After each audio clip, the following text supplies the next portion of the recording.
Hi there, it's Valerie Upham, and I am your local real estate agent specializing in University City. And I'm here today to introduce to you Mr. Olivero, the principal of University City High School, where my daughter attends, and I've had a previous child attend here, and I have a future child that will be attending UC High. So I'm very vested in this community, also very vested in what's happening at the high school, the middle school, and the elementary schools. So today I wanted to come and spend some time with Mr. Olivero. Some of you already know him. You may already have met him, never have met him. And this is your opportunity to kind of get an up close view of what's happening at the school and hear from him personally. So thank you, Mr. Olivero, Absolutely. for having me. So I want to start by asking you about the culture at University City High School. Not everybody is familiar with the culture here. Maybe, like I said, they live outside of the community and they're considering moving to the community. So it has changed over the years. When I first got here in 2010, the environment in a lot of ways was that it was kind of a commuter school. And what I mean by that is as soon as school got out, kids were gone, right? And there wasn't a lot of things happening after school in terms of what I had been used to in prior schools. But what has changed is we've tripled the number of students that are participating in club activities. And so we really highlighted wanting kind of a more rounded educational experience for students. So it's just not about going to classes.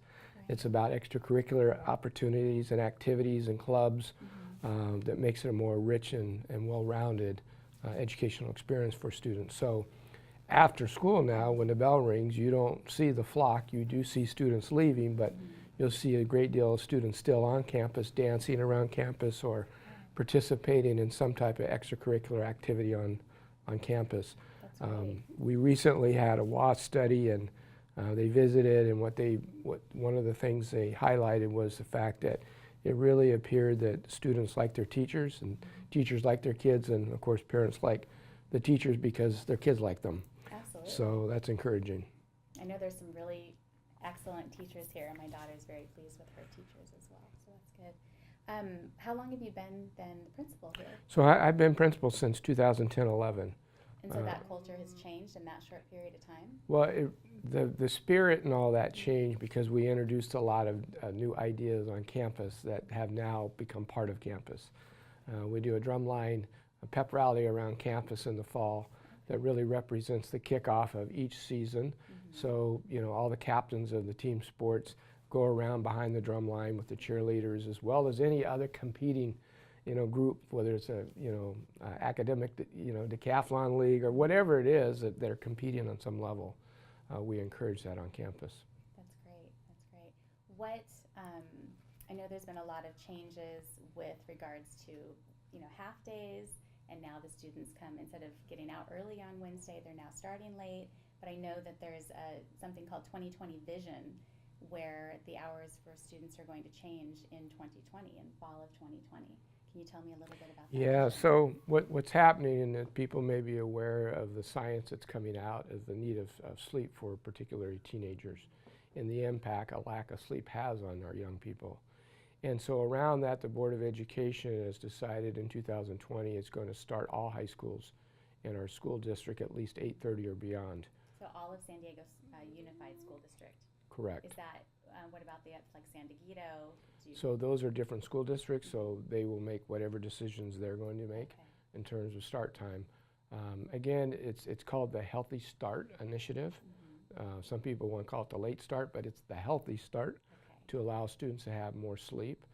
But it is going to have ramifications in terms of, there's a reason why it always started earlier is because after school activities that need daylight will be indirectly impacted, because the later you go, the later in the evening it goes in terms of those events. Well, I know that right now that it's hard for different athletics, different sports to get field time because there's no lighting at different venues. And so school will get out then at what time, like 3:30? So if we started at 8:30, essentially it would get out an hour later. Okay. So we would be not ending at 2:18, but it would be 3:18. Okay. But you deal with daylight savings and some of the impact of the lack of light on certain sports, and so it will impact those. Is there an initiative by anyone to, for for funding to put lights on campus for those after-school sports? Well, it's not directly tied, but the great voters of San Diego recently passed the YY bond, which is going to be a huge infusion of new resources. We already had them here at the school, but they're talking about building another theater arts facility on campus, Oh, really? as well as an auxiliary gymnasium that are in the works down the road as a result of the bond initiative. We have to figure out where to put it on campus, but that would certainly help with some of the facilities and the need to have access when we deal with the hours of the day. Okay. And how will that affect busing? Because I know Curie Elementary starts at 7:50 a.m. and then Stanley Middle School starts at 8:05. I had to think about that. And so how will their start times be affected? So how the busing has worked, it's been a ripple effect. So which one's starting first? Is it the high school starting first, which has been the tendency, and then the elementary, and then the middle schools, or which order is it going to go? I don't know without knowing the resources for the district, whether they're going to say, okay, high schools are later, so now elementaries are going to move up and middle schools are going to move. I don't know that piece, which is something the district is going to have to work out. But I think the importance is, why are we doing this? And the issue is the need for greater sleep, not just for teenagers, but adults. The research even shows that. So that's what's happening. But the elementary level and the middle schools are still going to have their original start times? They may change. But right now, there's no initiative to change We those. don't know, again, what the impact will be. If it's the same buses typically that are driving the kids, they drop off and then they go to the new spot. So it's all coordinated to maximize efficiency for the dollars that are put into transportation. There is a movement that if I could speak to, relative to the 2020 vision that the school board has. And what that is they're encouraging or wanting students to stay in their neighborhood school. So very often our school has roughly 1,800 students, and at least 50% of our students are coming from elsewhere. 50%? At least 50%. Oh, wow. Predominantly, a lot of them come from the Madison-Claremont area, Kearney Mesa area, but we get students from out the county. We have a waiting list of 500 or more students and parents trying to get in, of which the district has put a cap on the number that they'll allow us, which right now is about 140 a year. And currently it's 140 a year, and the cap will become what? I don't know. Last year it was 170 they would let us accept. Next year it's 125, I think it is. Okay. I don't know if they'll keep scaling back. So from 140 to 125, that's 15 less students. Well, we actually have probably 40 less students from last year. But when you say 40, 40, 40, because you have 4 years here from freshman to 12th grade year, that's 160 kids. And so if we continue to lose students, that can impact the availability of instructional classes on campus, because you need to populate art classes, you need to populate theater arts, you need to populate music programs. It all has an effect on it based upon your enrollment. So we prefer to have larger enrollment for our schools so that we have more options for students. So what can we make a difference as a community to try to change this decision? Is the decision set? I mean, is there? Well, it's part of the board vision. So one, I guess, could claim that we need to have conversations about what's the best vision for UC High versus maybe the overall district. There is decline in enrollment throughout the district. So, the question then is it fair that one school maintains their enrollment while everyone else drops? So it's impacting their instruction and their elective options in other schools based upon the decline in their schools. We tend to be pretty consistent. And as I said, we have a long waiting list of people trying to get in. So there's not a lack of desire of coming here. There's a lack of space if we're capped off. And so I know that you've got the pathways here. I don't know if any of you are familiar with the pathways that University City High School offers. There's the engineering pathway, the biomed pathway, and there's a couple others. Tell me. Yeah, so I think the unique thing about our school district is, depending on which high school you go to, they have different pathways. So Mira Mesa might have a culinary arts. We don't have that. But the pathways we do have, is to connect kids with. We have a biomed, which is one of the strongest in California, where we have outsiders come to visit us as a result of the program because we have a connection with the local hospitals that are in the area. But we have a brand new engineering program that started 3 years ago that's going like gangbusters. We also have a new information technology pathway. We have an arts tech program for the more artsy kids. And we also have a child development program, and they're about to spend $1.5 million on a whole new design and infrastructure around that. So that's supposed to start and break ground this summer. So we're trying to connect. Not all kids will be in a pathway. It's just an opportunity to kind of explore career interest area as they begin to match up science with actual application in those industrial ways. So I believe that there's internships for the biomed kids. Once they become seniors, then they can do internships at the hospitals, correct? Correct.